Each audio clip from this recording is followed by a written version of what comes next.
All right, shifting gears. We're going to bring it back home. It's a national story, but we're going to bring it back home. We closed our show with this Friday. Me and Sean were discussing this. You can go back and listen to me and him, but we waited to the end of the show when I should have done it at the beginning because the phone lines and text lines blew up. There was a mass shooting in Michigan in November of 21, I believe. Ethan Crumbley killed 4 teenagers, fellow students, and injured another 7 people. I'm not sure of their age or, teachers, students, or whatever. But 4 killed, 7 more shot. His parents were just found guilty, his mom last month and his dad Friday or Thursday, of culpable negligence manslaughter, basically, involuntary manslaughter.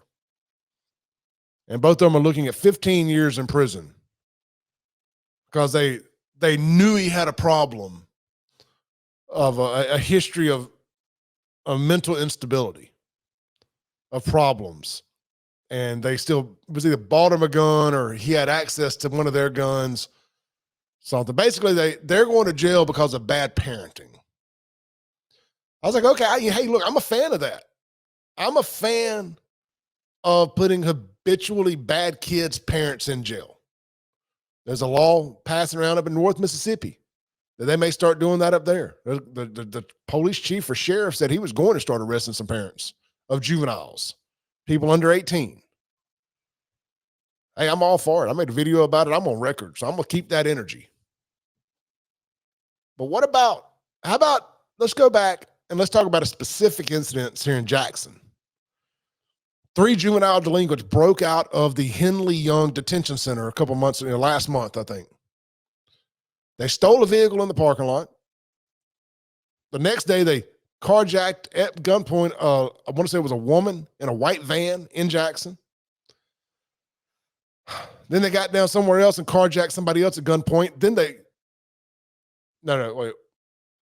Hold on. They carjacked the person in Jackson. They got down to Adams County, Natchez.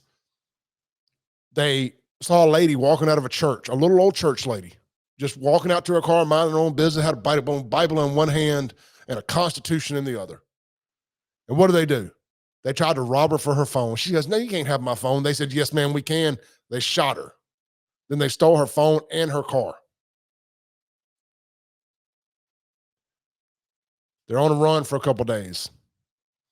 Finally get them back. One of those kids, now let's go back to why they were in juvenile detention to begin with.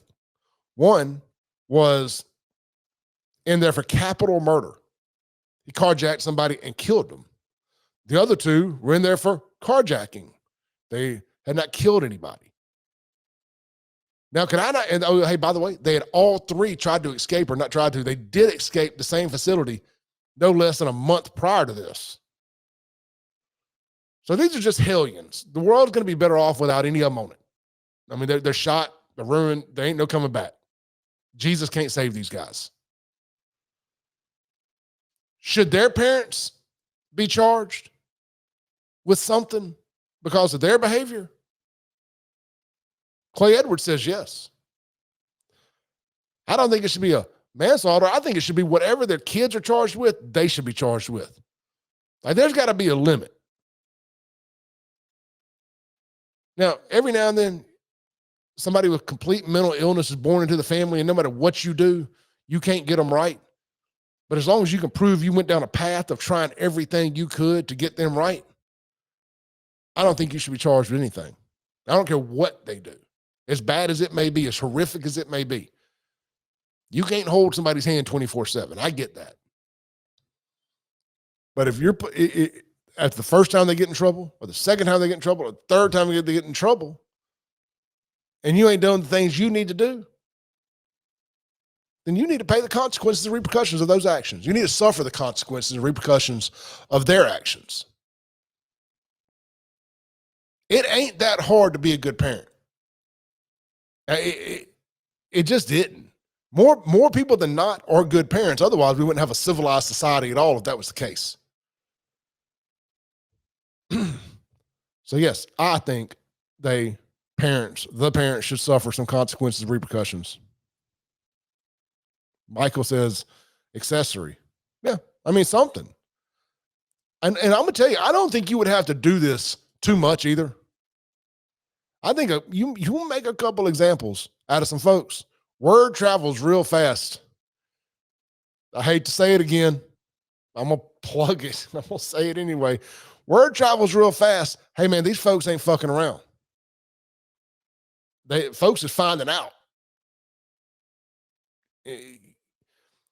You start beating your children again, publicly and privately, as Cat Williams would say, the attitude's going to start changing real quick. But I guess circling back to the beginning of the story here, those folks was white. They had no problem charging those folks. They was white, and we all supposed to just say, oh, yeah, man, hell yeah, get them. I want to see that happen to some. I want to see if these DAs got the same energy to do that to some black parents in the hood whose kids are out here running around, murdering each other. Highest crime rates, highest murder rates, highest gun violence rates in the country in places like Jackson, Mississippi, Detroit, Michigan, New Orleans, Louisiana, Memphis, Tennessee. Democrats love to talk about the root cause. Let's go to the root of the problem. And that's these single parent households in inner cities where all this real violence is happening and popping off. Let's get to the root. Let's get to the root cause and start arresting the people that keep having kids as nothing more than a way to get an expanded welfare check. People who keep having kids, who keep laying down, spreading their legs, knowing damn well they ain't got zero intentions of being with the father. And the spawn they create is going to wreak havoc on the community because they don't have any intentions on being good parents. Now, I'm not singling out every single mom out there. Y'all know I'm not. If you're a good single mom, good single parent, you're out there busting your ass, doing everything right, I ain't talking to you. I'm talking to the ones whose babies get gunned down in the streets because they selling dope, doing whatever, and they run out there screaming, my baby, my baby. He didn't do nothing. Your baby did something. 90% of these crimes in these inner cities, this gun violence crime, I had a judge tell me one time, he goes, Clay, it's really a 2-for-1. You get a dead bad guy, and you get a bad guy in jail. And that's just facts. Rarely, unless they accidentally kill the wrong person, like at Jackson gas stations where they're doing drive-by shootings, or in neighborhoods when they're doing drive-by shootings, they shoot a 13-year-old girl that's asleep in her bed like they did in Jackson, Mississippi last week. Rarely are these victims innocent. They were tied up in that same life of crime. No different than the La Cosa Nostra murders of the 1970s and 80s. Get your shit together, people. Start holding your kids accountable. I ain't never going to stop talking about it. As long as I got a microphone and a breath and a phone connection and some internet, I'm going to keep talking about it. Yeah, do things happen out in the suburbs? Absolutely. There's bad parents out here too.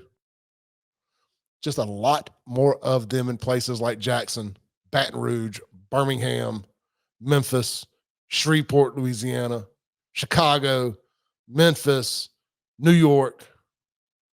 God, we ain't even talked about the West Coast.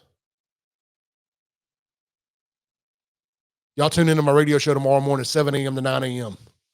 103.9 FM WYAB.